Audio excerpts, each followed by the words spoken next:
কেমন আছেন সবাই? এখন ঠান্ডা লাগা ব্যাপারটা, জ্বর এই সমস্ত সবারই কম বেশি হচ্ছে। আমিও সেই একই কারণেই জর্জরিত। তো তাই জন্য ভয়েসটা একটু অকওয়ার্ড লাগতে পারে, অ্যাডজাস্ট করে নেবেন একটু।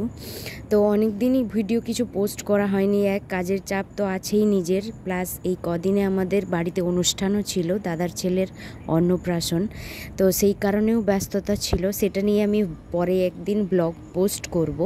তো আজকের যে ব্লগটা সেটা একটা আনবক্সিং ভিডিও। 2 মাস আগে থেকে আমি প্রোডাক্টটা কিনেছিলাম, ওই কাজের চাপে আর সময়ের অভাবেই আনবক্সিং করা হয়নি। ভাবলাম আপনাদের সঙ্গেই শেয়ার করি একদম।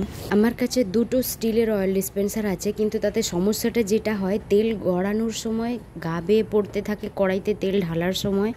দ্বিতীয়, এটাতে বোঝা যায় না কোনটায় সরষের তেল কোনটায় সাদা তেল রাখা আছে। আর সকালবেলাটা আমার খুবই ব্যস্ততায় কাটে, কারণ লাঞ্চটা আমি বানিয়ে নিয়ে যাই অফিস, তার জন্য খুলে খুলে দেখার অত সময় হয় না। সেই কারণেই আমার এই অয়েল ডিসপেন্সারটা অর্ডার করা। এর সব থেকে যে সিস্টেমটা আমার ভালো লেগেছে, হাতলটা ধরে বেন্ড করলেই মুখের লকটা খুলে গিয়ে অটোমেটিক তেল পড়তে থাকে, আবার উঠিয়ে নিলে অটোমেটিক লক হয়ে যায়।